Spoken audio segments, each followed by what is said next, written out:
Kata Buya Hamka, kalau hidup sekedar hidup, kera pun juga hidup. Kalau hidup sekedar kerja, kerbau pun juga kerja di sana-sana.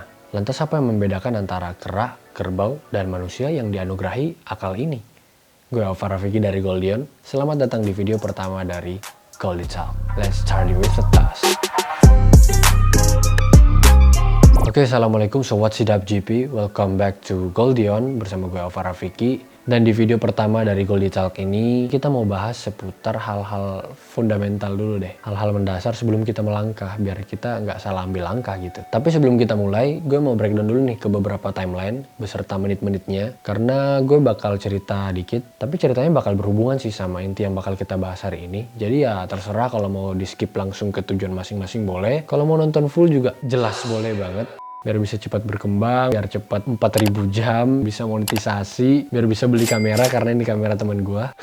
Dan juga gue bisa beli laptop baru buat gantiin laptop tempur gua. Wah, kalau lu tahu bentukannya kayak gimana, gila sih. Saking tempurnya ya. Lu kalau minjem laptop gua tuh bisa meningkatkan kesabaran lo tuh 5-10% lah meningkat. Ya lu bayangin aja, lu ngedit di tengah-tengah, mati, belum ke save. Lu lagi asik-asiknya chat atau lagi meeting, kesenggol dikit, mati cuy. Satu juga yang meresahkan, lu kalau misal nggak ada mouse, kan pakai touchpad tuh. Touchpadnya tuh setiap 10 menit itu mati. Jadi kalau lu nggak ada mouse ya mau nggak mau nunggu sampai 2 menitan gitu. 2 menitan, hidup, mati lagi, ya udah gitu. Dan penyimpanannya tuh udah 2 kali ganti harddisk gue. Jadi foto-foto gue pas MTS, pas gue ke Turki dulu tuh, wah hilang semua cuy. Real kalau ditanya.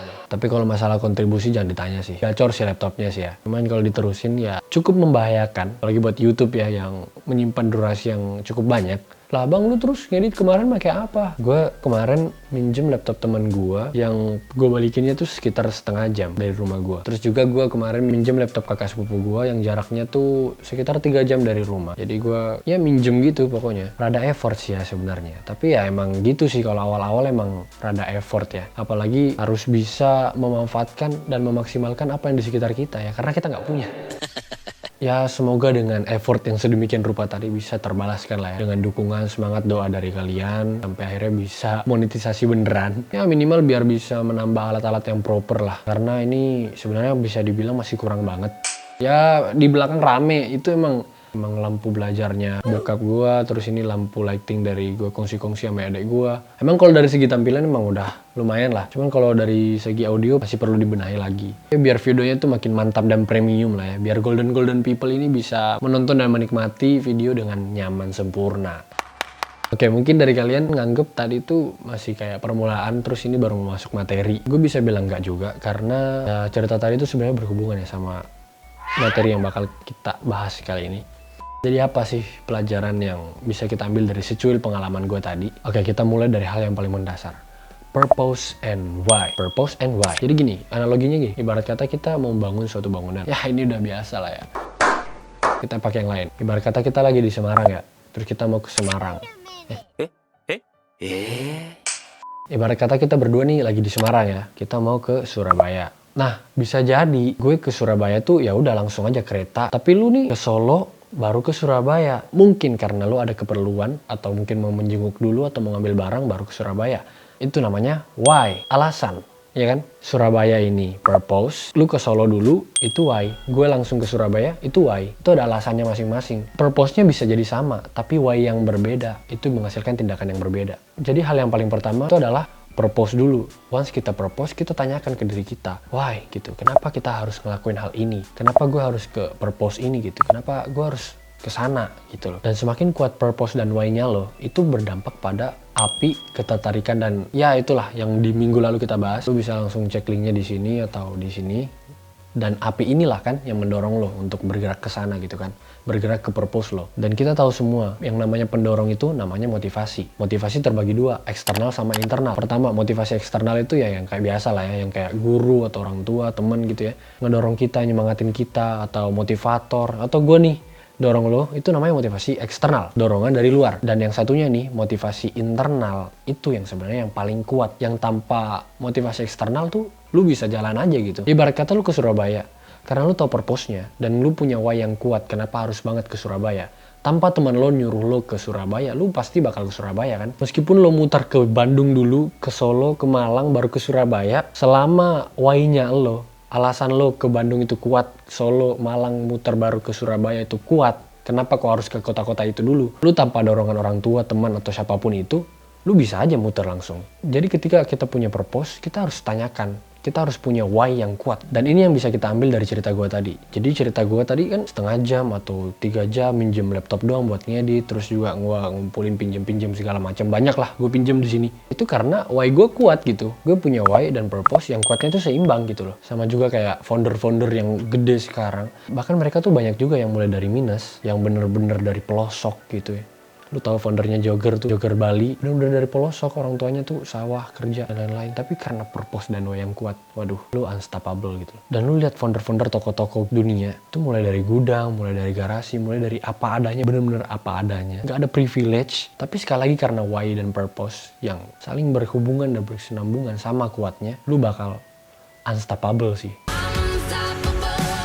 Satu contoh juga nih, misal sama-sama tujuannya mau bisa main gitar misal. Gue cuma sekedar hobi nih, sama-sama mau bisa nyanyi. Lu mau jadi ini sebagai kerjaan. Kadar latihan gue sama kadar latihan lu pasti beda dong. Porsinya tuh pasti beda. Gue ya sekedar latihannya gitu-gitu aja. Gak manggung gak apa-apa, gak dapet duit gak apa-apa. Tapi kalau lu, latihannya harus lebih banyak gitu kan. Sampai les bayar-bayar juga bisa jadi. Sampai manggung segala macam ya karena why-nya tuh beda. Di buku Start With Why, itu juga dikutip. Bukunya lagi dipinjem. Start with why and then find your way. Jadi kalau lu mulai dengan pertanyaan mengapa, maka jalan tuh bakal muncul sendiri gitu. Dan itu tuh jalannya tuh apapun itu yang sekiranya lu bisa dalam jangkauan lo. Nggak usah muluk-muluk bulan ini langsung bikin bisnis 10 juta omsetnya. Nggak usah. Lu mulai dari apapun dalam jangkauan lo. Udah.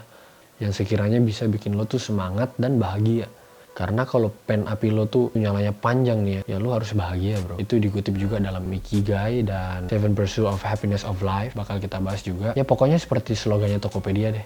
Mulai aja dulu. Buat lo yang masih nol, masih rebahan lah. Lo tanyakan ke diri lo mau sampai kapan kayak gini. Biasa-biasa aja. Nggak ada yang berarti gitu. Buat yang belum nemuin minat bakat atau gap year mungkin. Bisa jadi Allah tuh bilang ke lo belum siap kuliah men. Dan menurut gue ini tuh ya kesempatan buat lo eksplorasi jati diri lo lebih dalam lagi sih menurut gue. Lo ada punya beberapa bulan nih untuk bener-bener seriusin buat cari nih kemampuan apa nih yang bisa bikin gue tuh berkembang dan berguna gitu loh. Dan buat yang udah punya tujuan tapi mager atau nggak tahu cara memulainya, bro, waktu kita terbatas, jangan disia-siakan. Lo harus bisa cari cara gitu loh untuk maju gitu. Jangan ngestak di tempat doang karena lo nggak tahu atau takut atau males aja gitu, eman-eman. Dan buat yang udah punya tujuan dan sedang jalan ke sana, ya selamat bro, semoga bisa mempertahankan. Karena mempertahankan tuh nggak gampang asli. Gue juga mempertahankan tuh susah. Dan guys, gue mau bilang kalau hidup tuh nggak tentang apapun yang kita pengen tuh kita lakuin gitu, enggak.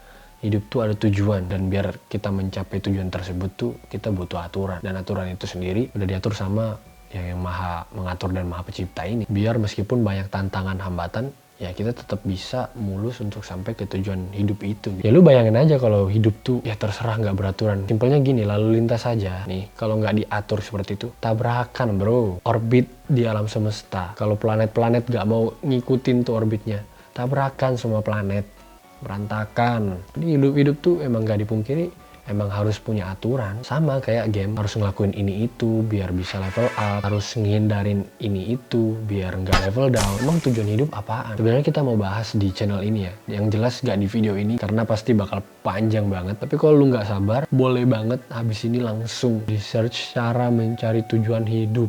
Itu langsung berjejer channel-channel berkualitas. 1% Sukses Before 30, Abdi Suardin, Agus Leo Halim juga, Agar Kehidupan, Deddy Kobuser mungkin. Pasti ada semua. Sangat mudah banget bukan? Lu nggak ada alasan lagi sih sekarang. Teknologi udah mudah banget. Cuman lu doang yang mager. Tapi untuk apa nata tujuan hidup? Orang hidup gua dari awal udah berantakan, udah broken home. Bro, gua pengen ngomong sama lu. Hidup tuh nggak dinilai dari bagaimana kita memulainya. Tapi hidup tuh dinilai dari bagaimana kita mengakhirinya. Lu mau mati dalam keadaan gini-gini aja? Kalau lu tanya gua bakal bilang lu butuh perubahan sih, tapi gak gampang berubahnya. Ya terserah, kalaupun emang lu pengen ngelakuin hal apapun itu dan menurut lu itu salah dan mungkin lu meninggal dalam keadaan seperti itu, ya mohon maaf mungkin resikonya bakal dibenci sama penciptanya. Waduh, dibenci sama Pak Presiden aja nggak mau gue, dan masuk neraka gitu ya. Waduh, gue nauzubillah banget sih. Dan satu hal juga yang perlu lu tahu, selama kita masih hidup di dunia, sebesar apapun dosa kita, tapi kita pengen berubah, maka Tuhan bilang, gue ngasih lu ampunan segede bumi juga. Bayangin, anggap aja si A nyuri duit lo se-M. Lu bakal ikhlasin gak se-M itu? Lu bakal maafin ke orang itu? Mending maafin. Lu bakal ngasih 5M lagi gak ke si A? 10M, 100M. Lu bakal ngasih gak kira-kira?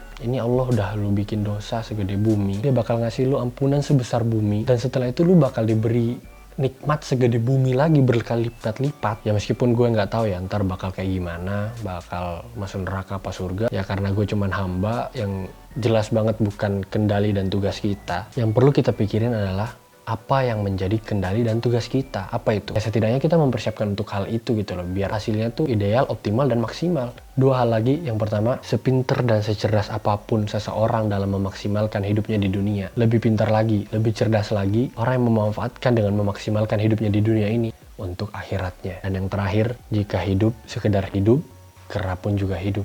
Jika hidup sekedar kerja, kerbau pun juga kerja. Lantas apa yang membedakan antara kera, kerbau dengan manusia yang diberikan akal ini? Seharusnya kalau lu simak video ini baik-baik, lu harusnya udah tahu jawabannya apa. Jika kalian menemukan pelajaran berharga atau gold point, silahkan di like. Jika ada saran masukan, cus ke kolom komentar atau DM, dan share untuk membagikan gold point ini ke teman-teman kalian. Dan lo sendiri, buat lo yang belum gabung tapi ingin memberikan dampak untuk sekitarnya, silahkan subscribe dan gabung dalam barisan perubahan. Welcome to the club. Gue Alvara Vicky dari Goldion. Let's take one step better every day. Buka mata, muhasabah, mari sama-sama.